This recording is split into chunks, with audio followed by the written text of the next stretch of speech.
हाय लोगोफोर खुलुमबाय आंनि चेनेलाव फिन खेबसेबाव बरायना थाबावबाय अननानै आंनि भिडिअखौ जोबजासे नायलांदो नै आंहा बेखौ लादों आरो ना मैथा खानो नागिरदों नाथुर जुनायजों बाथोन जानो गरम नालाय बेखायनो गोखै जानोसै आरो जायफोरा गोदानै आंनि चेनेलाव नायसनदों अननानै साबस्क्राइब लाइक खालामनानै होलांदो।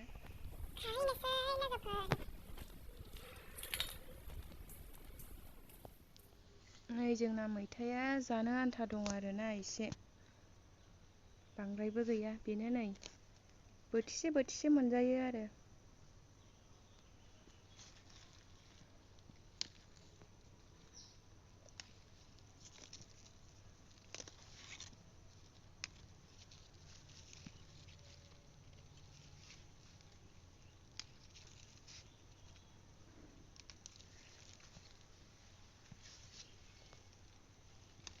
गरमबाथाय गोखै जानो लुगैयोना लोगोफोर।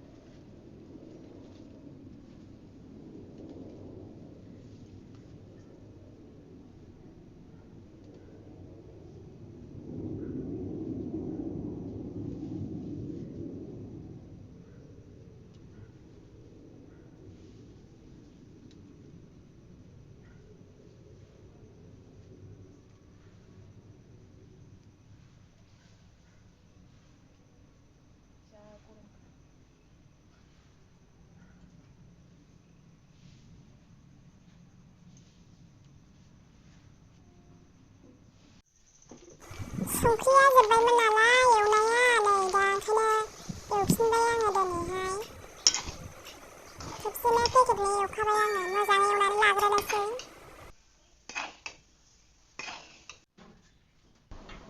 आं दा नै फोरला ओंख्रिखौ संग्रोनो नागिरबाय संख्रिखौ एवनानै दोनखांबाय आङो दा ओंख्रिखौ संनोसै आरो फोरला संखांनानै मैथाखौबो संनोसै।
फोरला आलु बेगें गैयै बेदरजों संदों आरो आङो।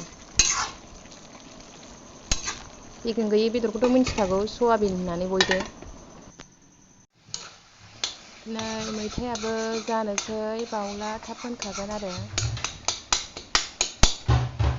नैबे नाथुर जुनाय एसे दंना बेखौ होनोसै मैथायावहाय।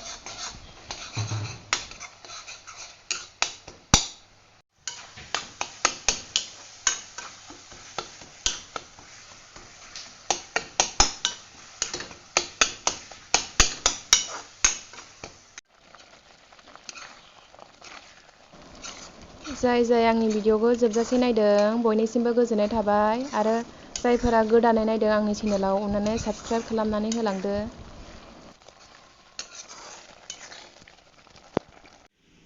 फोरला ओंख्रिया मोनबाय नै आंना ओमफ्राय नै मैथाजों नाथुरजोंबो मोनखाबायानो आरो ओमफ्राय जानोसै आङो। जानायखौ दिनै दिन्थिनाय जानाय नंला दे लोगोफोर।